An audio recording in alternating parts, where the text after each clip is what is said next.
Good afternoon and welcome to Finding the Plot. My name is Sebastian Whittington-Smythe. Now that Dragon Guard 3 is out of the way and I'm no longer with Machinima, I thought I'd celebrate by releasing another video. That's right, 2 videos in the space of 12 months. You lucky people. And what better way to celebrate than with a Yakuza game? Yakuza 4 to be exact. The Yakuza series is great, isn't it? With its crunchy, intuitive combat, surreal side missions and thrilling main narrative. Now, if you're one of those strange lot who haven't played the Yakuza game yet, go and play one this instant so that you know what I'm going to talk about. But really, you have no excuse. The first one came out in 2006. That's 12 years ago. After you've played it, come back and we can continue where we left off by getting to the nitty-gritty of Yakuza 4. For the rest of you, I'm sure you've got a few questions about the game, but these questions will not be about the main narrative. No, the main narrative is pretty self-explanatory, which I know sounds sacrilegious for this channel, but bear with me. Yakuza 4, all of the Yakuza games that I've played at least, are your standard crime thriller fare. They're well written, rambunctious, thrilling and full of scurrying ruffians, committing all manners of crimes and plots. But it isn't particularly subtle. Take Yakuza 4, it centres around 4 protagonists: Kazuma Kiryu, Shun Akiyama, Taiga Saejima and Masayoshi Tanemura. It's a plot of betrayal, redemption, corruption and ultimately justice. As the story weaves itself between the 4 characters, they inevitably meet up and conclude the story in the exact manner you would probably have expected. But it doesn't demand closer scrutiny. The real meat and 2-veg of the game comes with the side quests and the world itself. This is, after all, a universe where people glow, where everybody's exceedingly difficult to actually kill, where vigilante groups gaily prance the streets as time stands still, and implausibly choreographed, arguably fatal encounters repeat themselves down to the millimetre, so that our chosen warriors may develop new fighting techniques. あれは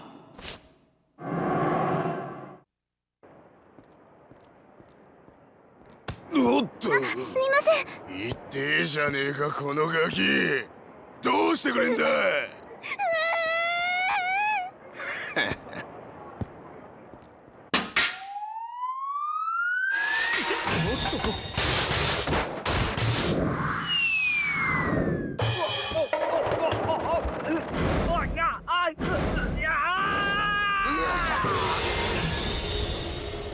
この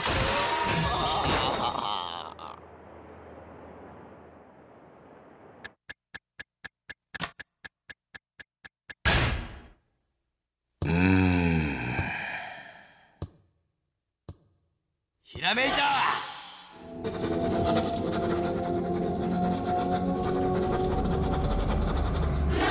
我典型を得たり。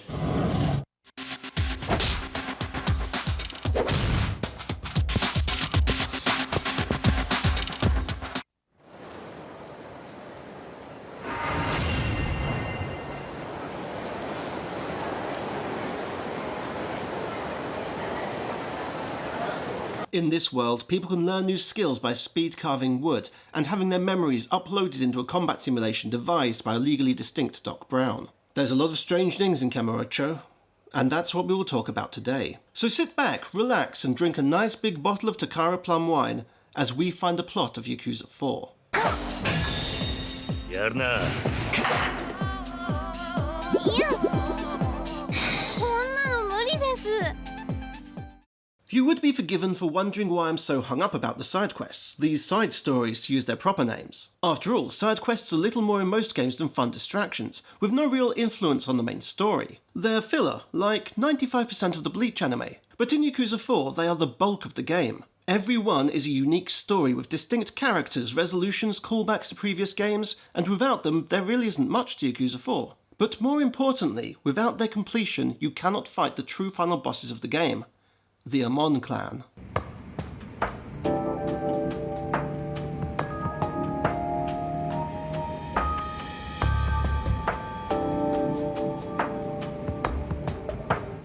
These side stories also illustrate more than anything else all the strange little things going on in the background of this world.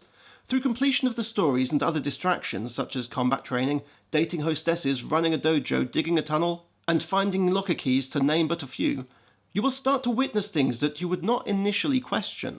And yet these things are just off enough to pick away at your suspension of disbelief. Why do our heroes and some of the enemies glow when they get into a high state of tension?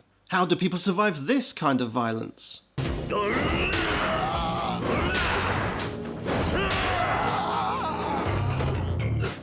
let's make it quite clear, you can never kill anybody in Yakuza 4. They always survive, no matter how dead they should be. Why do certain unique encounters that inspire our heroes to learn new moves repeat? And why are some of these people clearly superhuman? Get a load of hentai kamen here.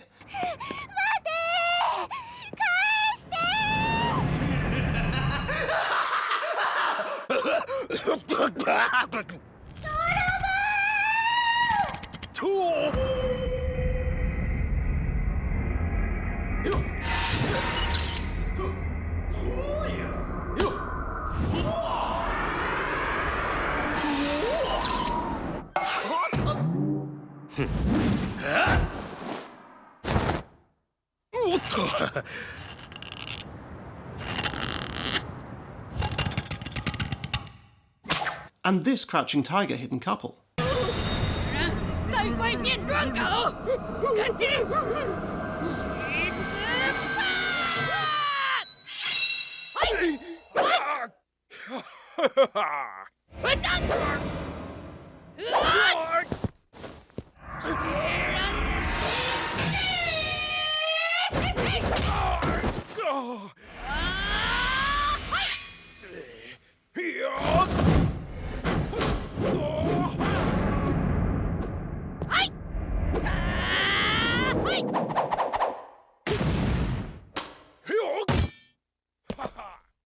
Another thing to wonder, if the Kappa is real, how much other mythology is real? How exactly does time work in this game? Why do so many people leave magic items in lockers and then lose the key? Is there not a caretaker or some sort of management team who can retrieve them on behalf of the owner? If not, does claiming the item constitute theft? And just why is it that every single coin-operated locker in Kamurocho has had its key misplaced? I mean, that is, at best, statistically unlikely. And lastly, it bears repeating, what exactly is going on with the passage of time? The answer to all of this, in my view, boils down to two characters, Naomi and Joe Amon. I will talk more about Naomi in a bit, but first let's get Amon out of the way. The Amon Clan, and specifically, most fearsomely Joe Amon, are coming to Kamurocho. Amon was first seen in the earlier Yakuza games, but this is the first time you encounter his extended clan. They are a mysterious group of incredibly powerful assassins who challenge you when every side story has been completed. They are the ultimate fighting force, and are the most difficult bosses in the game. Anybody going into this battle without exploits and far too many healing items will struggle to get anywhere. And even with plenty of items, the bosses are still pretty broken. Especially Joe himself. He can take off more than half of your health in a single hit. But even in the story, metagaming aside, they are a serious threat to Kiryu. Joe Amon himself is able to wield healing magic which he uses to irritating effect. In essence, he is a god. And thus, in a one-on-one fight, Kiryu is arguably the underdog. Yes, Kiryu, who lest we forget single-handedly takes out heavily armed gangs as if it's nothing. Suffice to say, if they come to Kamurocho and they defeat Kiryu and friends, what hope does anybody else have if they turn their violence towards others? Of course, one elephant in the room is that the game itself doesn't let you fight the clan until you've defeated all the side stories. But that doesn't make sense when you stop to think about things. The entire motivation for this fight is that Joe Amon wants revenge on Kiryu for previous humiliations. None of the side stories seem to have anything to do with this goal. I'm quite sure that none of the Amon clan decided to wait back and stall their revenge plot until Kiryu has rescued the right amount of cats, or whether the gang have assisted a comedy duo in researching hostesses for a magazine article. None of that will have any bearing on Joe Amon's desire for revenge. And so they would have challenged Kiryu regardless. And no doubt Kiryu would accept, no matter how prepared he was or wasn't. And that's the key. If he hasn't completed the side stories, he would probably lose and die. And the reason that Kiryu would lose without completing the side stories is that every experience he has strengthens his mind and his body. The same goes for his allies. Sometimes success grants them items that will help them in their fight. And without all of this help, I am confident that they would lose. And then who would be able to stop the Amon clan? So why does this fight only trigger when these conditions have been met? Because Naomi, the fortune teller, has our heroes trapped in a Groundhog Day style time loop, so they have all the time in the world to gain strength before Amon arrives, in the hope that they will have a fighting chance. That is the short of it. So here's the long. During the various side quests we encounter a fortune teller named Naomi. She claims that she can see the future, and surrounds herself with a legion of clowns, all identical to the eye. She names them all. She breaks the fourth wall, referring at times to different gameplay modes, and she is the gatekeeper of powerful magical items. To unlock these items, the characters must complete challenges that she tracks at all times, from side stories to distractions such as getting high scores in the arcades, and playing golf, baseball, bowling, darts and karaoke. There's even more, but you get the idea. Everything is tracked by this woman, who compulsively ticks off this list of achievements, who urges you to participate in these time sinks in complete contradiction to the urgency of the main campaign. Perhaps she has spies to keep track of this, such as the many Bobs. But it's equally likely that she genuinely is magical, because how else would she know the criterion location of every challenge in advance? If it was just getting scores in sports, that would be one thing, but this goes one further, because some of the tasks involve other people. People who probably aren't in on this challenge, so won't be knowingly playing along. I would consider her to have just been an out-of-universe, non-canon character, except that she also appears in the main story. Therefore, Naomi is canon, Bob's is canon. So she must be magical, a real seer, armed with future vision.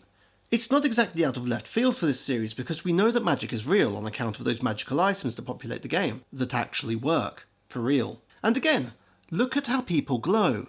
That isn't normal. So why would we doubt her? The evidence is there, plain for us to see. But what of Kamurocho itself? Is it special? Is it a convergence point for superhumans and magical beings? I wonder this because in the Yakuza series, these people always cluster to, or end up in Kamurocho. This led me to wonder, is it the place that attracts others of power, or is it the circumstance? After all, Naomi isn't the only superhuman in the game. Our heroes are also powered beings, gifted with luck, speed, strength, resilience, regenerative powers. None of the protagonists are normal people. They get shot, stabbed, beaten, and no matter how grievous the wound, they live. If in danger, you can somehow heal any wound just by eating or drinking. Alcohol may heal the soul, but it doesn't normally heal internal bleeding. Then we have the Amon Clan. Amon, as I've mentioned, can just do magic. But even lesser people, as included in the Revelations, perform implausible acts of agility like it's nothing. Granted, this chap does fail, but he survives this surely fatal plummet with a smile. I don't care how much you enjoy the feeling of ladies' undergarments on your face, that is not going to keep you alive after sustaining such significant trauma. There are too many examples to count when even the general cannon fodder enemies survive being run through with swords, and crushed with motorcycles, with little more to show for it than a blithe apology. It's only natural, though, to wonder just why so many mystical beings are drawn here. Are they actually everywhere? Or could it be that Kamurocho, due to its status as a capital city, is a hive of business and crime? If you're a criminal who wants to rise to the top, it helps if you have superpowers. And if you're a superpowered villain, it only makes sense that superheroes would travel there to stop you. And yet, there seems to be more an element of destiny to it all. We see this relatively late in the game when Saejima escapes from prison. He meets a fellow who actually spent time with and betrayed Kiryu in the past. He tells Saejima all about Kiryu, then during the escape, Saejima plunges into the sea and is presumed dead, until he just so happens to wash up on the beach in front of Kiryu's orphanage, and proceeds to compel Kiryu to return to Kamurocho. If you stop and think about it, that is an exceedingly fortuitous example of serendipity. Kiryu has left Kamurocho intentionally to avoid being drawn into these sorts of matters, but does so anyway because a prisoner falls off a prison, and washes up in front of him. A prisoner who knows about him, and just so happens to be on a quest, which specifically requires Kiryu's aid. It's almost as if it's fate. Or perhaps it's another one of Naomi's dealings. Who can truly say? One quest chain that points to the supernatural goings-on more than most is an entirely missable side story, again for Saejima, where he hears rumours about a Kappa stealing from the theatre district, specifically cucumber and miso sandwiches. Saejima goes to the children's park, which is said to house its lair beneath a manhole cover. Saejima leaves food at the manhole in hopes of luring out and catching the culprit in the act, Kappa or not. Sure enough, he catches something, a man dressed as Kermit the Frog, or a Kappa. You decide. A chase ensues, and Saejima eventually catches him. It turns out that he is working on a documentary about an explorer catching a Kappa in the sewers of Kamurocho. But because Kappas don't exist, he had to dress up as the Kappa to fool people, and to spread rumours that the Kappa was real, so that everyone would watch the TV special when the Kappa was discovered. The only problem is that it's been months and nobody has come to hunt him out yet. So he's been living as a Kappa for no reason. Now he's been exposed as a fake, the TV show is ruined and will have to be cancelled. However, it transpires that this fake Kappa hasn't actually stolen anything from the theatre district, which is what started Saejima's investigation in the first place. As a reward for his detective work, the fake Kappa gives Saejima a stun gun that he found in the sewers, which I'm sure you'll find is what normal people do. As Saejima wanders off, however, we see this.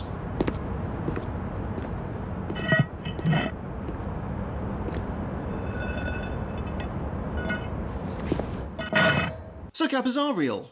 If mythological creatures truly exist, then it stands to reason that other myths and monsters are real too. And so the powers that our heroes and villains wield, and their enchanted accessories, may actually be legitimate. And now we get to the subject of the passage of time. The main story of Yakuza 4 takes place over a number of days. Different events in the story switch the setting from daytime to nighttime, and in doing so, different side stories open up. This isn't a normal day and night cycle, however, as it's triggered by events. There are times in the narrative where our intrepid heroes will mention that their next step in their quest will take place on that very night. And sure enough, day turns to night and the characters will go about their merry way. This is a point that I need to labour a little, because our hero isn't saying tomorrow night, next week, or some nebulous night in the future. It is that very night. And yet the side stories have a much looser interpretation of how time works. The most egregious ones in my opinion are Sajima's Dojo quest and the hostess dating activities. As I've been talking so much about him already, let's talk about Sajima's quest first. Allow me, if you will, to set the scene. Some way through the game, Sajima is reunited with his old boss at the florists based in the underground gambling city. At this time, the police are hot on his tail, being that he is a highly conspicuous escaped criminal who leaves a path of destruction everywhere that he goes. At this point, it is nighttime and Sajima needs to lay low at his hideout until things cool down. This leads to an optional quest where he is confronted by a martial artist who saw him fight. The man runs a dojo that is failing and feels that Sajima would be the best possible fit for a tutor,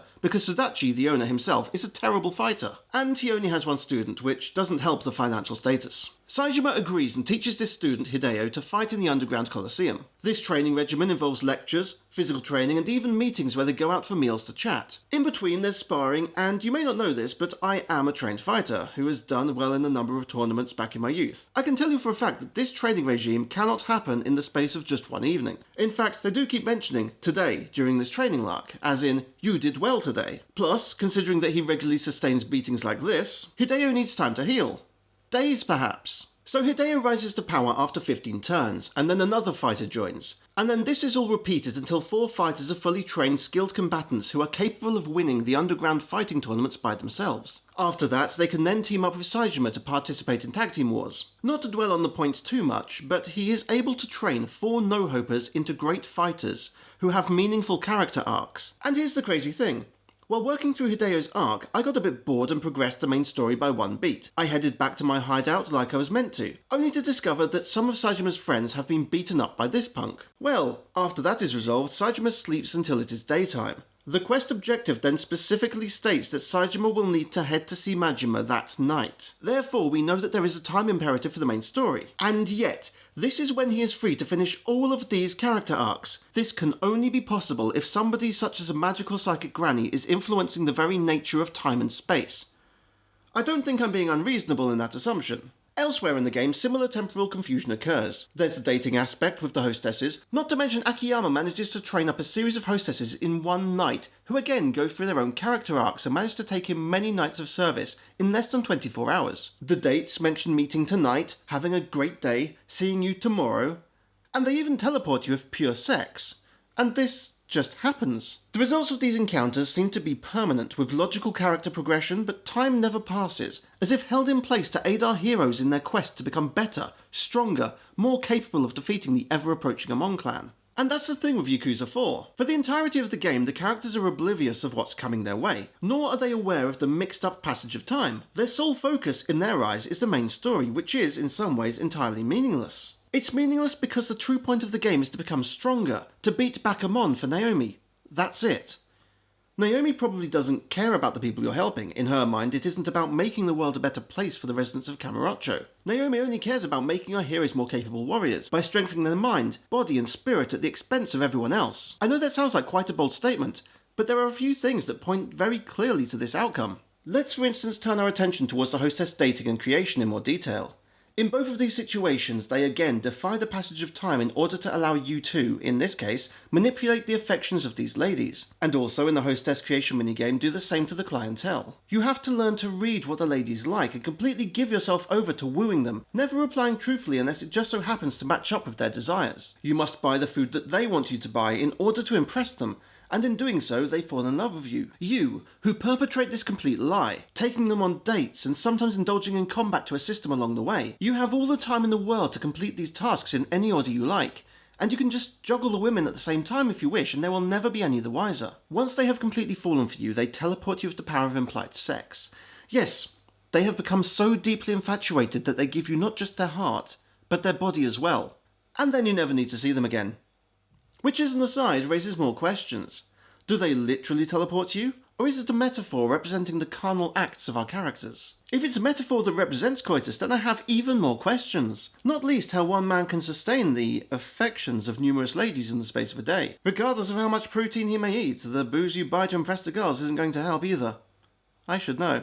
In the Hostess Creator, similarly, you need to bend the women to what the men want, to read the room, to read the popular idea of how their gaze will fall upon the flesh. And this does make you a stronger warrior. Oh, without a doubt. Because knowing all the flashy moves in combat is one thing, but learning to read your opponent, to read where they're looking, what they want, what they know, to read that intent, it's all essential to defeating your opponent. A fight is a game of mental chess, just as much as it's a physical battle. If you can effortlessly manipulate so many people, none of whom you will have ever met before, then you have mental strength that few will ever be able to overcome. And naturally, success is rewarded with another gift from Naomi. Then there is the repetition of certain moments of inspiration, revelations as the game calls them. I have mentioned these contrived Final Destination star segments already. These incidents where, upon bearing witness, our playable characters in question does something wonderful, such as makes a note or blogs, or in the case of Saejima, carves a wooden sculpture in seconds, which inspires them to innovate a new fighting technique.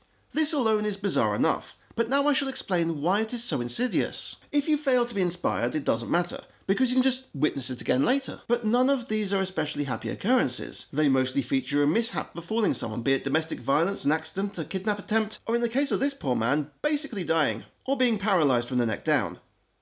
I don't know. It's pretty grim.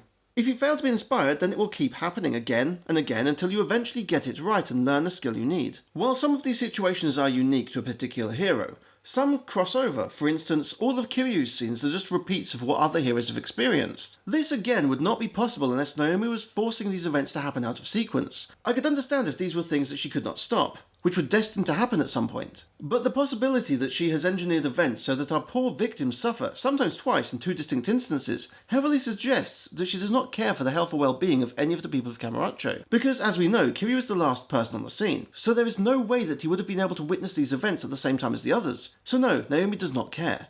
Not if it means that our group gains the keys to unlocking their full power. Actually, that's a point. While I think about it, keys. The locker keys. There are two locker banks which I suppose are meant to be used by shoppers to leave their items safely while they're shopping so they don't have to carry heavy loads across the city. Clever, but every key has been misplaced, and in the lockers are such things as magical charms, which rig the odds in gambling parlours in your favour, items which can bring you back from the brink of death, potions which raise your heat so you can fight harder, and weapons. Massively illegal weapons. This isn't your normal shopping fare, and all of the items are in the same sort of vein as the ones that Naomi gives you. Not to mention that opening all of the lockers is another task for Naomi in and of itself. The thing that's really bizarre though is that all of these keys were lost in the strangest of places, which makes me doubt that they were lost by accident. One example is here, where you're on a roof and the locker key is somehow left on an advertising billboard. Many of these locker keys are lost in places where someone just wouldn't drop them, and where our heroes cannot actually reach. And how exactly do you retrieve a key just by looking at it anyway? Perhaps it's another one of Naomi's ways of training our observation skills. But what does she actually want? I mean, aside from wanting Kiryu and Chumps to defeat the Amon Clan. That much is obvious. But what I mean is, why does she want that? It can't be out of benevolence towards the citizens of Kamurocho, because we know that she isn't particularly fussed about their well-being. And on the surface of things, the clan only wants Kiryu dead. They don't seem to be aware of Naomi. Unless... yes, that could be it. I believe that it's because she is scared of Amon. Yes, she has an army of clowns, and can manipulate time. She is, in some ways, the most powerful person in Kamurocho. But she is also an old lady. Perhaps her hand-to-hand combat skills are weak, and her clowns are probably not a physical match for them either. You could ask yourself why she doesn't just manipulate time in such a way to prevent the clown from ever getting to the town, and well, perhaps she can, but then her life would be stuck forever repeating the same days again and again. And I for one can attest that that's not a life that I would want, and I suspect that she wouldn't want it either. Or perhaps her time manipulation is limited. There are certain things that when failed in Yakuza 4 are failed for good. Perhaps she can see the future because she's lived it all before. Or is living it all at the same time like Dr. Manhattan in Watchmen. Yet reversing time, perhaps that takes a lot out of her. Preparing the battlefield for Kiryu, Saejima, Tanemura and Akiyama might be the extent of what she can realistically accomplish without wearing herself out, and shortening her own lifespan. We don't know. Her powers are a mystery for the most part, but if she is going through so much effort, she must have some level of personal investment in the defeat of the Amon Clan, and I think it's because they would not let her live. Yes, they're coming to Kamurocho to fight Kiryu, but what do you think they'd do if they won? Just go home for a cup of tea? No, they're assassins for hire. They're power hungry, and they've arrived in the seat of power. There are people who know of Naomi, and she probably has enemies as well. You've got to think that some of them would be able to afford the services of the Amon Clan. Or what if they find out about her? That she was the one to help train Kiryu to defeat them? Or what if they already know about her, and consider her dangerous? If you're a proud assassin with a mean streak, would you not see her as a threat?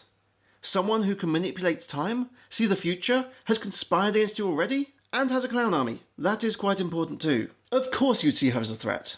And I think Amon would make a move on her, and she would not survive. The entire game is based on Naomi's survival instinct, and everyone else is her pawn. This is most telling because when you win, nothing happens. The gang just says basically, oh, that was tough but fun, and Amon vows revenge and states that they will never stop until one of them is dead. Once the fight ends, you get a couple of new items and then just carry on living. There's no grand extra ending, no credit sequence, no pomp or circumstance. It's because the only person who truly is invested in this is Naomi. Kiryu cares to survive, yes, but compared to all the other threats in his life, well, it's just another one. And that's it. Yakuza 4, for all its crime and intrigue, for all the strange stories of the many and varied residents of Kamurocho. It's really just about a fortune teller who doesn't want to die. Or perhaps I've been talking bollocks this whole time.